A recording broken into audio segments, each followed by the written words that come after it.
উচ্চ মূল্যস্ফীতির বাজারে কাটা ঘায়ের নুনের ছিটার মতো মূল্য সংযোজন কর বা ভ্যাট বাড়ানো হয়েছে ওষুধ, বস্ত্র, ফল, ইন্টারনেট ও মোবাইল সেবার মতো শতাধিক পণ্যে। এমনকি রেস্তোরাঁর খাবারে ভ্যাট ৩ গুণ করা হয়েছে। বৃহস্পতিবার এ সংক্রান্ত দুটি অধ্যাদেশ জারি করা হয়েছে। হঠাৎ ভ্যাট বৃদ্ধিকে অযৌক্তিক বলে মনে করছে ক্যাব জ্বালানির উপদেষ্টা অধ্যাপক ডক্টর এম শামসুল আলম। তিনি বলেন, এর ফলে আরেক দফা বাড়বে, পণ্যমূল্য চরম ভোগান্তিতে পড়বে সাধারণ মানুষ। সাজ্জাদ জাহানের প্রতিবেদন। পতিত আওয়ামী সরকারের রেখে যাওয়া নড়বড়ে অর্থনীতি যখন কিছুটা ঘুরে দাঁড়াচ্ছিল, ঠিক তখনই এক ভুতুড়ে সিদ্ধান্ত নিল অন্তর্বর্তী সরকার। অর্থবছরের মধ্যপ্রান্তে এসে হঠাৎ নিত্য প্রয়োজনীয় ১০০-র বেশি পণ্য ও সেবায় বাড়ানো হলো ভ্যাট ও সম্পূরক শুল্ক।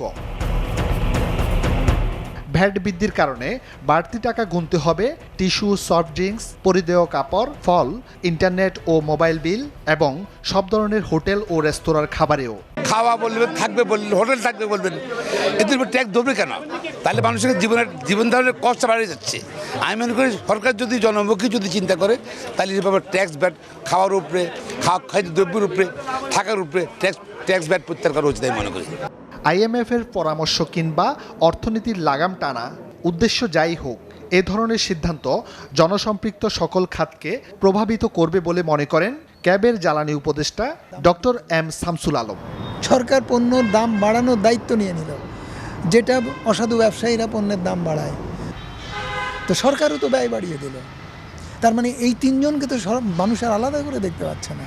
এই তিনজন যেমন আমাদের ভোগান্তি বাড়াচ্ছে, নিপীড়ন করছে, লুণ্ঠন করছে, সরকারও কর বাড়িয়ে লুণ্ঠন করে।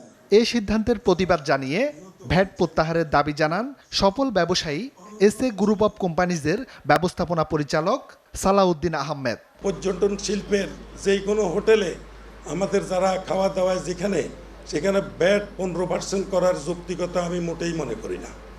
এটাকে 2% করতে পারে, ফ্রি হওয়া উচিত। খাওয়া দাওয়ার মধ্যে কেন ট্যাক্স থাকবে?